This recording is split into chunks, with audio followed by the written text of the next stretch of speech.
नमस्कार दोस्तों, आपका फिर से स्वागत है हमारे यस रिएक्शन में। और आज हम जो वीडियो लेके आए हैं वो बड़ी इन्फॉर्मेशन वाली वीडियो आप लोगों के लिए है। हमारे सुशांत सिन्हा बहुत सारे लोग उनको जानते हैं, 20 लाख से ऊपर उनके सब्सक्राइबर हैं सुशांत सिन्हा चैनल के। और उन्हीं की एक वीडियो है जो अभी फिल्म आई है साबरमती रिपोर्ट।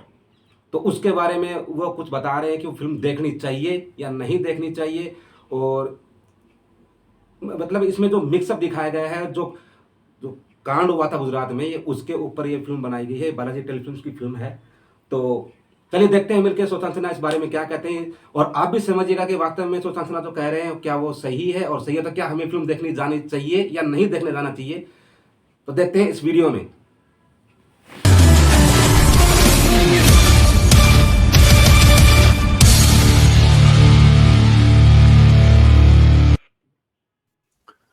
नमस्कार, बहुत स्वागत आप सभी का। मैं हूं Sushant Sinha. The Sabarmati report film आ चुकी है, जिसके स्टार कास्ट के साथ पॉडकास्ट मैंने कुछ दिन पहले किया था विक्रांत मैसी वगैरह के साथ। और उन्होंने बताया था फिल्म में कि यह फिल्म उन 59 हिंदुओं के ऊपर आधारित है जो कि साबरमती एक्सप्रेस में जलाकर मार दिए गए थे।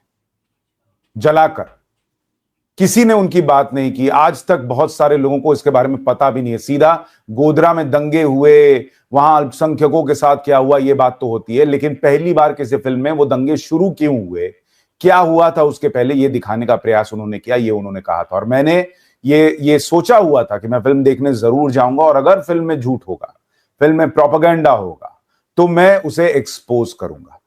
अब मैं ये फिल्म देखकर आया हूं और मैं आपको बताऊंगा कि आपको ये फिल्म देखने जरूर जाना चाहिए या बिल्कुल नहीं जाना चाहिए।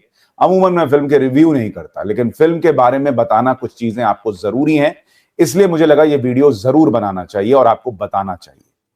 सबसे पहली बात आपको यह बता दूं कि साबरमती रिपोर्ट जो है, इसके पहले दिन की कमाई मात्र 1,69,00,000 रुपए। द साबरमती रिपोर्ट कुछ नहीं है यार। फिल्म ने बहुत सारा प्रमोशन किया, सब कुछ किया, लेकिन पहले दिन की कमाई मात्र 1,69,00,000 रुपए। इतना होना चाहिए। अब इसको देखकर सुनकर किसी को भी लगेगा कि फिल्म ही बेकार होगी, जाने की जरूरत क्या है, उसके बारे में मैं आगे बताऊंगा। उससे पहले आपको दिखाता हूं कि इसको लेकर अलग अलग जगह रिव्यूज कैसे छप रहे हैं। जरा आपको यह भी देखना चाहिए कि वो रिव्यूज क्या कहते हैं। जैसे एक जगह छपा, the Sabarmati report review, even Vikrant Massey can't save this confused film. इनके हिसाब से फिल्म कंफ्यूज्ड है। एक जगह छपा, the Sabarmati report review, poorly crafted propaganda. ये फिल्म प्रोपेगेंडा है इस रिव्यू के मुताबिक। और वजह क्या है भाई? वजह इन्होंने ये बताया कि though the movie insist it doesn't distinguish between the two religious communities, its narrative makes it loud and clear who deems guilty and whose side it is on. यानी ये फिल्म जरूर ये कहती है कि वो किसी धर्म में भेदभाव नहीं करती, लेकिन नैरेटिव जो है वो एक तरफा है, एक ही कम्युनिटी को सपोर्ट कर रहा है, दूसरी कम्युनिटी को जो है वो गिल्टी दोषित या दोषी साबित कर रहा है, ये इनके हिसाब से।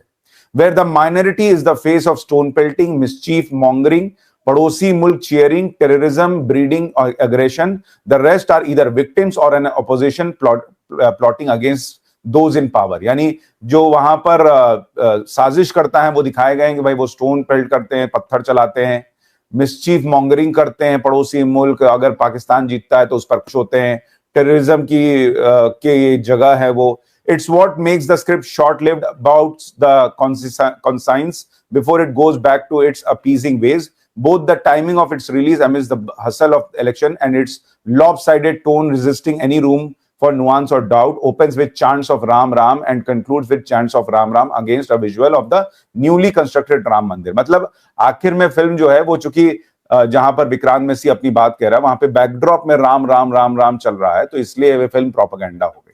इसी तरह से एक और द हिंदू में ये छपी है review, the Sabarmati report movie review, Vikrant Massey boards the propaganda train. मतलब उनके हिसाब से ये प्रोपेगेंडा ट्रेन है, और इसमें भी बैलेंस और फेयरनेस की कमी दिखी है। Even he speaks a bhajan plays on the sound track and the final images of the consecrated Ram temple in Ayodhya. मतलब जब विक्रांत मैसी लास्ट में बोल रहा है तो पीछे भजन क्यों चल रहा है, इसका मतलब ये फिल्म बैलेंस नहीं रह गई।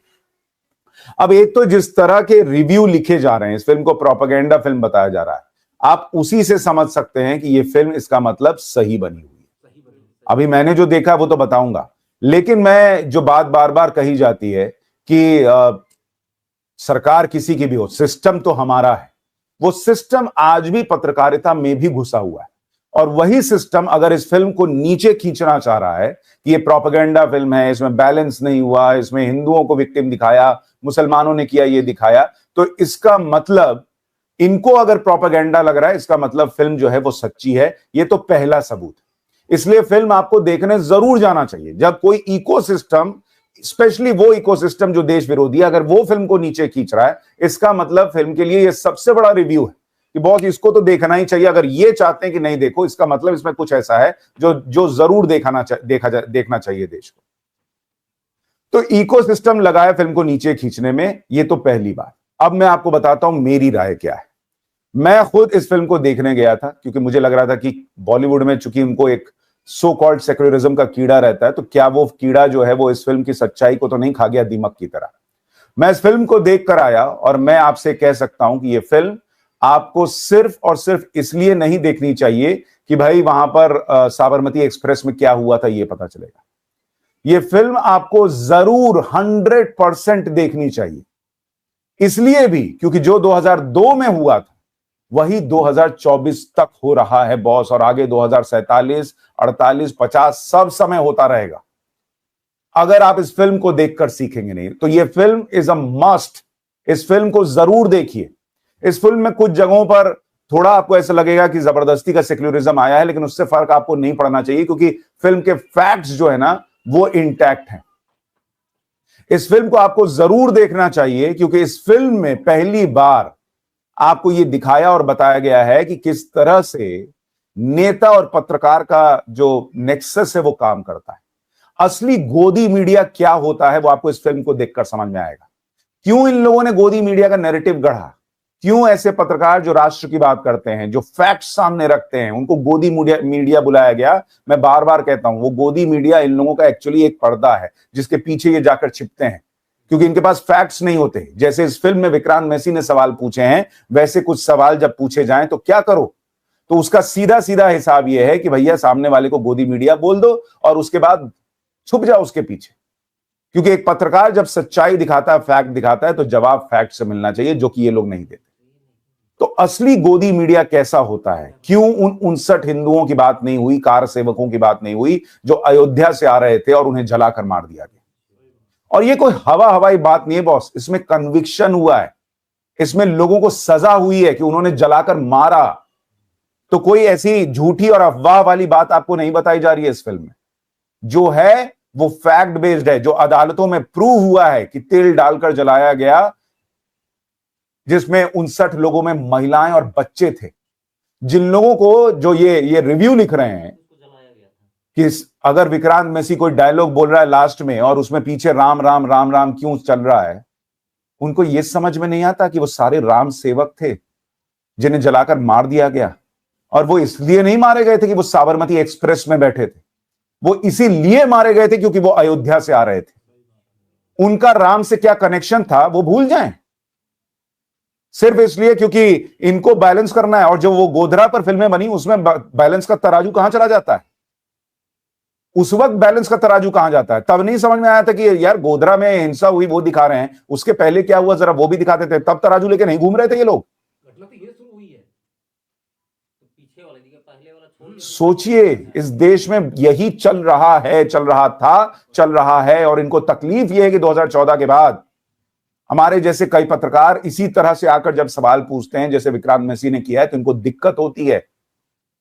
इसलिए ये नहीं चाहते कि आप ये फिल्म देखें, क्योंकि सिनेमा का इंपैक्ट ज्यादा होता है। हम बोलते हैं भाई ये लोग ऐसा कर रहे हैं, आपको लगता है पत्रकार की लड़ाई है, ये तो फलाने साइड है इसलिए ऐसा बोल रहा है। लेकिन फिल्म जब आप देखेंगे तो आपको चीजें समझ में आएंगी कि इस देश में कैसे पत्रकारिता के नाम पर लोगों ने अपने जमीर और अपना देश तक बेचा है। जिन लोगों को इस बात से तकलीफ है कि राम राम का चांट पीछे सुनाई दे रहा है, राम मंदिर दिखा दिया, उनको राम राम के भजन से दिक्कत हो रही है, उनको कभी ये नहीं लगा कि उसी ट्रेन में, साबरमती एक्सप्रेस में, जब वो 59 लोग अंदर बंद हो गए, बाहर नहीं निकल पा रहे और अंदर आग लगी होगी, बच्चे होंगे जिनकी डेड बॉडी वो लोग नहीं देख पाएंगे जो ये रिव्यूज लिख रहे हैं, उनकी चीखें कैसी सुनाई देती होंगी। बैकग्राउंड में राम राम का भजन सुनाई दे रहा है, वो चीखें कान में नहीं आती कि वो लोग, वो बच्चे कैसे मरे होंगे। सिर्फ इसलिए क्योंकि अपना एक धर्म विशेष का प्रोपेगेंडा चलाना है, और वो भी उस केस में जिसमें चीजें साबित हुई हैं। इसलिए मैं कह रहा हूं कि ये आपको देखना चाहिए। जैसे उस समय साबरमती एक्सप्रेस में आग लगाने के लिए रातों रात पेट्रोल आ चुका था, ऐसा नहीं कि अचानक वहां कुछ हुआ और पेट्रोल आया, अचानक वहां पत्थर चल गए। वही तो आज भी हो रहा है। किस तरह से आज भी शोभा यात्रा पर पत्थर चल जाते हैं, लाउड म्यूजिक क्यों बजा, फलाना म्यूजिक क्यों बजा, इस पे प्रश्न होता है। लेकिन इतने पत्थर छत पर आते कैसे हैं, इस पे प्रश्न आज भी नहीं पूछा जा रहा। इसलिए यह फिल्म देखना जरूरी है कि सेम नैरेटिव आज भी सेट होने का प्रयास होता है कि छोड़ो ना यार, ट्रेन कैसे जली वो छोड़ो, उसमें 59 हिंदू मर गए छोड़ो, पेट्रोल कहां से आया छोड़ो, ये बताओ कि उसके बाद हिंसा कैसे भड़की, उसके बाद मुसलमान कैसे मर गए, ये बताओ। सेम पैटर्न तो 22 साल बाद भी है। शोभा यात्रा पर पत्थर कैसे चल गए, गोली कैसे चल गई, दिल्ली में दंगे हुए तो इतने सारे पत्थर और पेट्रोल बम छत पर कैसे पहुंचे, इसका सवाल पूछने के बजाय वो छोड़ो ना यार, ये बताओ कि ये कैसे हो गया। इसलिए कह रहा हूं ये फिल्म नहीं देखिएगा। आपको विक्रांत मैसी नहीं पसंद है, भूल जाइए ना एक्टर कौन है, आप कहानी सुनने जाइए, आप सच देखने जाइए कि कहानी क्या है, हुआ क्या था, आपको यह जानना जरूरी है। विक्रांत मैसी लेफ्टिस्ट था, राइटिस्ट हो गया, राइटिस्ट था, लेफ्टिस्ट हो गया, इससे क्या मतलब है आपको? आपका मतलब यह होना चाहिए कि बॉस इस देश में चल क्या रहा है, कैसे नेता और पत्रकार का नेक्सस चलता था, यह आपको जानना चाहिए, कैसे वो टूटा है यह समझना चाहिए, और कैसे अभी भी वो प्रयास वही कर रहा है कि कैसे 2002 में जैसे हम कहानी गढ़ते थे वही 2024 में गढ़ दे। चैनल कौन सा है, किसी को समझ में नहीं आ रहा है क्या? सबको समझ में आ रहा है कि फिल्म में जो चैनल दिखाया गया वो वही है जो जब बिका तो छाती पीट दी गई कि अरे भैया अब तो पत्रकारिता मर गई। जिसके मसीहा पत्रकार जो है वो किस तरह की पत्रकारिता करते हैं ये देश देख रहा है, और इसीलिए उनको साइड लगा दिया गया है, देश ने नकार दिया है उनको।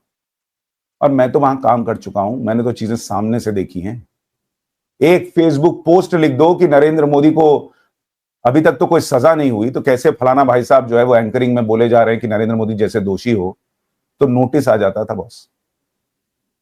जो लोग फ्रीडम ऑफ स्पीच की बात करते हैं वो इतना एक पोस्ट बर्दाश्त नहीं कर सकते, फैक्ट बेस्ड पोस्ट। ये थी हालत, और ये आज भी चल रहा है। नहीं समझिएगा तो बॉस यही चलता रहेगा। वो रिपोर्टर कौन है अंग्रेजी की जिसको फिल्म में दिखाया, लोगों को नहीं समझ में आ रहा है। सेम पैटर्न था ना, सेम पैटर्न था ना कि वहां साबरमती एक्सप्रेस में जो आग लग गई, उस आग को जो है वो हादसा बता दो। सेम पैटर्न अभी कोरोना में नहीं था? आप भूल गए? जलती चिताएं दिखाओ, जलती चिताएं दिखाओ।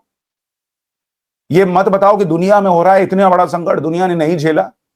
क्या हो रहा है दुनिया में ये मत दिखाओ। मैंने आपको अमेरिका जाके दिखाया था, वो जगह जहां पर लाखों एक सफेद झंडा हर एक मौत के लिए लगा था। दूर तक देखते चले जाइए, आपकी आंखें थक जाएंगी, लेकिन वो झंडे खत्म नहीं हो रहे थे। लाखों मौत अमेरिका जैसे विकसित देश में हुई जहां इतना इंफ्रास्ट्रक्चर है।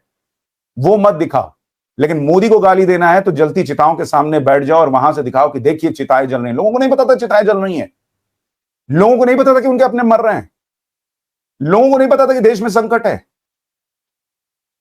लेकिन यही काम 2002 में भी था, यही काम 2022 में भी था, 21 में भी था, 20 में भी था, और 2024 में भी है। बस किसान आंदोलन हो तो क्या दिखाना है, शाहीन बाग हो तो कैसे नैरेटिव जो है वो पलट देना है, ये सारी चीजें आज भी इस देश में चल रही हैं। और इसलिए द साबरमती रिपोर्ट आपको जरूर देखनी चाहिए। इन एजेंडा ड्रिवन रिव्यूज पे मत जाइए, जरूर जाकर देखिए कि कैसे आज भी सेम चीजें चल रही हैं, कैसे आज भी हिंदू की जान की कोई कीमत नहीं है। बॉस वो 59 लोग क्यों मरे? इसलिए नहीं मरे कि वो उस बोगी में बैठे थे, वो इसलिए मरे क्योंकि वो राम मंदिर के लिए सोचते थे, अयोध्या से आ रहे थे और वो हिंदू थे, और कोई वजह नहीं थी उनके मरने की। और उनके जान की कीमत इसलिए नहीं थी क्योंकि वो हिंदू थे, क्योंकि इस इकोसिस्टम के लिए जिसमें नेता से लेकर पत्रकार तक सब है, उनके लिए हिंदू के जान की कीमत ही नहीं है बॉस। लेकिन आपके लिए क्या है? आप तो आज भी घर पे बैठे हैं। 1,69,00,000 वो 2 कौड़ी की कहानी वाली फिल्म आई थी जवान, वो करोड़ों कमा रही है। और मैं इसलिए नहीं कह रहा हूं कि उसमें शाहरुख खान थे, मुझे शाहरुख खान से कोई दिक्कत है, मुझे शाहरुख खान से कोई दिक्कत नहीं है। मैं इसलिए कह रहा हूं कि जेन्युइनली उस फिल्म में कोई कहानी ही नहीं थी। लेकिन जिस फिल्म में कहानी है, जिस फिल्म में सच्चाई है, वैसी सच्चाई जो दुनिया ने नहीं देखी, इस देश के बड़े बड़े लोगों को नहीं पता, जिस देश के आज की युवा पीढ़ी को नहीं पता, वो कहानी दिखाई जा रही है, तो उसकी कमाई है 1,69,00,000 डे 1। कौन बताएगा आपकी सच्चाई अगर आप इसी तरह से घर बैठे रहिएगा? कौन आपके साथ खड़ा होगा जब वोट डालने की नौबत आती है तो आप घर बैठ जाते हैं और एक तरफ बल्क में वोटिंग होती है? कौन आपका साथ देगा जब आप खुद किसी के साथ खड़े नहीं होते, जब वो आपके साथ खड़ा होने का प्रयास करता है? एक बार सोचिए, और अंदर कुछ जगता है तो ये फिल्म देख कर आइए, वरना ये सच तो वैसे भी खत्म ही है। मत देखिए, अगली बार कोई और सच होगा, वो भी बनाने से पहले आदमी सोचेगा यार पैसा तो आता नहीं, सब डूब जाएगा, घर से लगा के किसको दिखाएं? जिनको दिखाना चाहते हैं, जिनको जगाना चाहते हैं, अगर वो सोया ही है, उसको उठना ही नहीं है, तो क्या करना फिल्म बनाकर? इसलिए उठिए, जाइए, फिल्म देखकर आइए, बहुत कुछ समझ पाएंगे, बहुत कुछ जान पाएंगे और शायद जाग पाएंगे। फिल्म देखकर आते हैं तो मुझे कमेंट जरूर लिखकर बताइएगा कि आपकी राय क्या है। खुद देखकर आते हैं, 4 लोगों को और भी बताइए कि जाओ देखने के लिए। नमस्कार। हम देखनी चाहिए। उसके अलावा और सुना क्या समझ में आया? यार भाई मैं तो बोलूंगा फिल्म देखनी चाहिए, इसमें सच्चाई और छिपी है। शायद सच्चाई हमें अभी देखो उजा- फिल्म देखनी, उन लोगों को मत बोलो, पहले अपने से देखो कि हम कब जा रहे हैं मूवी देखने। इस तरह की मूवी ठीक है, मेरे साथ द कश्मीर फाइल आई थी, और उसके बाद इस तरह का फिर से एक मतलब एक जो सच्चाई दिखाने वाली फिल्म आप लोगों के सामने आ रही है। ये है। ठीक है, तो देखने जाना चाहिए मेरे हिसाब से। बिल्कुल। तो सही बात है ना, है, तो देखने हम जाना कब जा चाहिए। रहे हैं सबसे पहले तो हमें डिसाइड करना पड़ेगा ना। हम अपनी पब्लिक को जब बोलेंगे, हाँ। अपने ऑडियंस को जब बोलेंगे, जब हम देखने गए हों या फिर हम डिसाइड करें हों, तो हमारा तो ये है जब भी हमें जल्द ही मौका मिलेगा तो हम देखने तुरंत जरूर भाग जाएंगे मूवी देखने के लिए, इसमें कोई शक नहीं है। इसमें कोई शक ठीक है, और उसके बाद हम फिर से एक वीडियो रिकॉर्ड करेंगे, उसमें हम बताएंगे कि जो हम क्या देख के आए, फिल्म ने क्या दिखाने की हमें कोशिश करी। और ये मतलब ये है यार, मतलब देश में, लेकिन तू भी मन नहीं मानता क्या मुस्लिम और हिंदुवाद ज्यादा हो रहा है? मतलब शुरू से यही है। शुरू से ये होता आ रहा है। ये हिंदुओं को दबाने की बात आज से नहीं, जमानों से चलती आ रही है। बहुत पहले से चल रहा है। हैं? सही बात। बड़े दिल से चल रहा था, जब से पैदा है जब से ही चल रहा है। बताओ, वो बंदे अयोध्या गए, 69 आदमी आ रहे थे, जला के मार दिया, और फिर बोलते हैं गोदराकांड में मोदी का हाथ है। अरे ये आप पाकिस्तान टीवी जाके देखो, वो मोदी को ना मतलब कि ये बोलते हैं गोदराकांड में मोदी का हाथ है, मोदी ने मरवा दिया। अरे मरवा दिया क्या यार, पहले आप उसके पीछे जाके देखो ना, ये कांड शुरू कहां से हुआ यार। शुरू कहां से हुआ? सही है? बात है। हाँ, ये भी तो बात होगी कि नहीं होगी? अरे जब लड़ाई होती है तो ये नहीं पूछते भाई तू ये स्टार्ट कहां से हुआ लड़ाई, स्टार्ट कहाँ से, ये नहीं पूछते वो। है?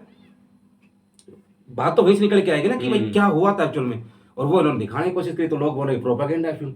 अब ये विपक्ष वाले तुम्हें पता ही है, जिसको चीजें पसंद नहीं होगी वो चीजें बोलेंगे ही बोलेंगे, क्योंकि उनको मुस्लिमों का वोट चाहिए। अब क्योंकि हिंदुस्तान की जनता जो ना सच्चाई के पीछे नहीं जाती, वो हमसे झूठ के पीछे ही चलते हैं। तो इसी में देखो, एक दिन की कमाई कितना, 1 करोड़ कितना बता रहे हैं, एक एक एक 1 करोड़ 6 हाँ, जो भी। हाँ। तो इस फिल्म की कमाई इतनी होनी चाहिए एक दिन में, नहीं होनी चाहिए। और ये ठीक कह रहा है, दोबारा कैसी कोई फिल्म बनाएगा अपने पैसे लगा के? नहीं लगा। अगर हम उठ के नहीं गए देखने के लिए, हम अपनी सच्चाई नहीं देखने गए, तो कौन बनाएगा फिल्म भाई? कोई नहीं बनाया। है? सही बात। सबको अपने पैसे पैर लगते हैं ना, डूब जाएंगे। हैं? सही बात है। तो कितना अच्छा ज्ञान दिया ना सर ने। बहुत बढ़िया बात कही है। और इनकी जो वीडियो सुशांत सिन्हा की, वो हम और भी बहुत जल्द और भी लेके आने वाले हैं आप लोगों के लिए। इनका बहुत सारा पिटारा है जो हम डिसाइड कर रहे हैं कि किन किन वीडियो पे रिएक्शन होगा, तो इनकी है। और आगे आपको चल के वीडियो मिलेंगे आपको मेजर गौरव आर्य सर की। वो डिफेंस पे बात करते हैं, मतलब कि जियोपॉलिटिक्स पे बात करते हैं वो। ठीक है, तो उनके ऊपर भी हमारी वीडियो आएंगी। और इनका जो इस वीडियो का पूरा लिंक है वो डिस्क्रिप्शन में आपको मिल जाएगा, हम मेंशन कर देंगे वहाँ पे। तो जाके ये फुल वीडियो आप वहाँ पे जाके देख सकते हैं। और इन सुशांत सिन्हा सर को आप जाके फॉलो भी कीजिए, और इस वीडियो को भी लाइक कीजिए और शेयर भी कीजिए वीडियो को। है सही बात है ना? शेयर कीजिए, तो सब्सक्राइब एएस रिएक्शन पे कीजिए। और भी मस्त वीडियो के लिए भाइयों सपोर्ट तो करना पड़ेगा यार। आप सपोर्ट करोगे तो हम और नई नई वीडियो ऐसे ही आपके सामने सच्चाई से जुड़ी बातें लाते रहेंगे। तो हमें क्या कीजिए, सब्सक्राइब कीजिए, और लाइक कीजिए और बेल आइकन का बटन दबाइए। हाँ बस। ये होना चाहिए। जय हिंद। जय हिंद। जय हिंद।